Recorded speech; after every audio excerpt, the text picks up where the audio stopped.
diri sa dakbayan sa Ormoc ug mga dagkailaing lugar nagkatigo aron pagpakita ang suporta ngadto sa ganang gani presidente o ang ilang nakita mga kaigsunan nga kayuhan nga dala niini natong iyang panahon sa administrasyon.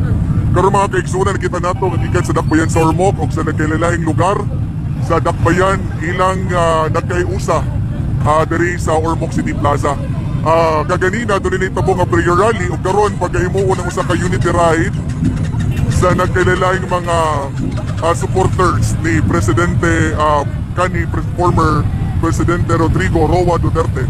Sakit nila mga kaigsunan nga igawas si Presidente FPRRD sa mga kamot sa International Criminal Court tungod nga nakita po nila nga kumunsa ka dili maayo ang kiniipikto niini para nila mga kaigsunan. So na yung mga doon yung mga nagdalog mga banners. I stand for FPRRD.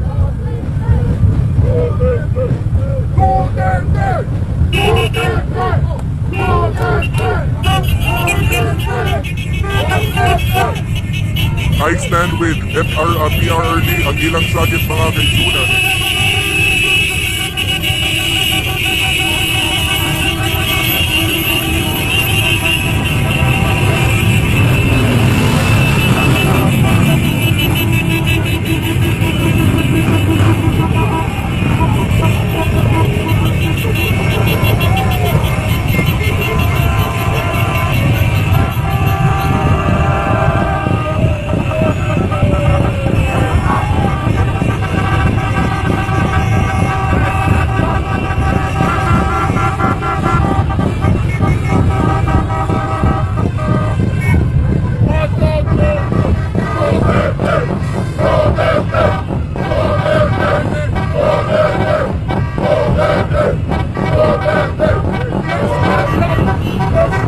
Ingani kadagat mga kaigsunan at mga riders. Nakita na ako mga supporter.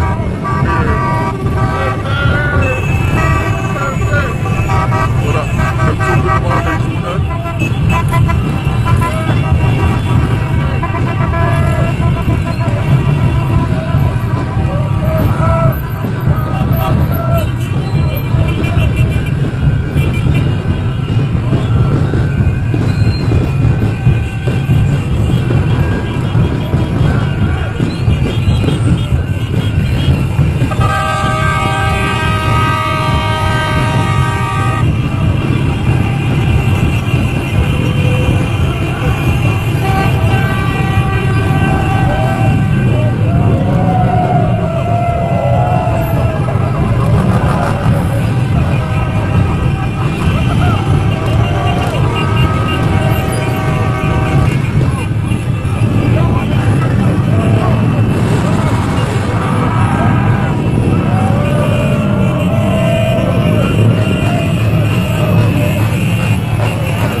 Ani ka solid ang suporta mga kaigsunan.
drums and bugles, no? Ingani kataas ang linya mga kaigsunan nga mga mitambong sa usa ka unity line.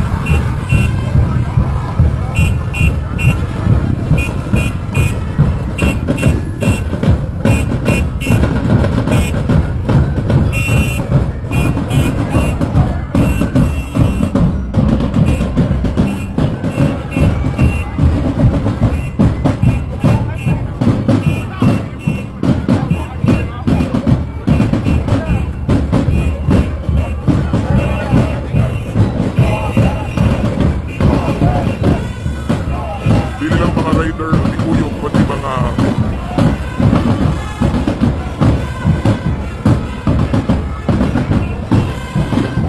ang plaza, doon na po yung mga dagang mga itanaw sa mga kalihukan nila mga kaigsunan. Agig suporta ganto ni Presidente kanhi Presidente Rodrigo Roa Duterte. Na po yung mga supporters nga naa rin.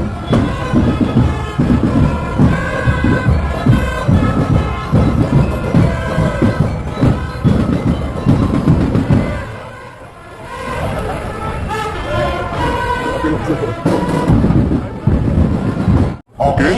Maraming salamat ulit po sa ating City Government of Sumuni mga kaigsunan ang kanang mga pagitabo diri sa Ormoc City Plaza kabahit sa naitabo nga peaceful rally o malinawon nga prayer o unity ride para ngadto sa kay igang aging suporta ngadto ni Presidente Rodrigo Roa Duterte. So yun po mga kababayan, no, ang suporta na ipinakita po ng Ormoc City Leyte doon po sa nangyari kay PRRD na dinala po nila sa ibang bansa, no, at umpisa na po itong Ormoc City mga kababayan at iba pang bahagi po ng Leyte, no.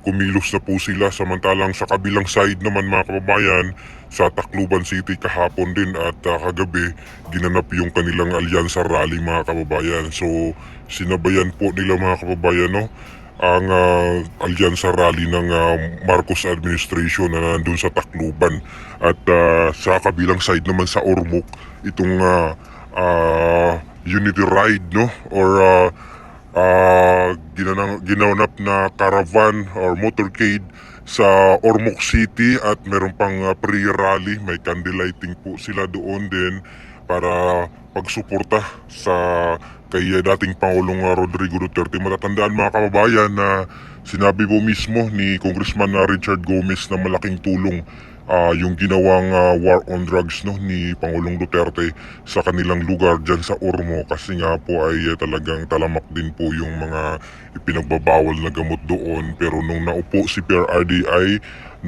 wala na, no, na Richard Gomez na dating mayor, no.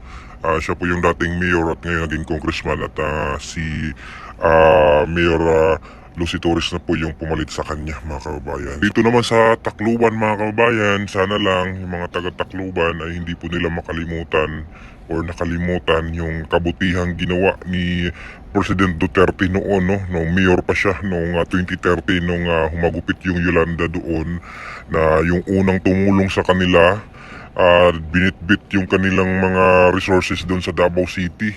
Nagdala ng mga nurses, mga doktor, mga heavy equipments, pati nga po si Mayor Basti Duterte tumulong po doon sa yung mga tao na nakahandusi doon sa kalsada. At umiyak nga po si Pangulong Duterte noon mga kababayan, sabi niya, God must have been somewhere else. Kasi di niya in-expect na ganun kalaki ang impact, no? Ganun kalaki ang damage, ang casualties doon. So napaiyak nga po siya mga kababayan si PRRD noong time na iyon. So sana sa mga taga-Tacloban, sana hindi nyo nakalimutan yung taong tumulong sa inyo dati ay nasa kulungan po ngayon ng ibang bansa mga kababayan. So sana lang may mga pa po kayo, no? May mga puso pa po kayong balikan yung taong tumulong sa inyo ngayon ay sana ay hindi nyo nakalimutan mga kababayan dyan sa Tacloban. Sana waray good ninyo kalimti or waray ninyo or di rin niya hingalimtan na ginhimo hantawo na hadton pag Yolanda di daha yung lugar ay hadton na yan na presuhan Netherlands.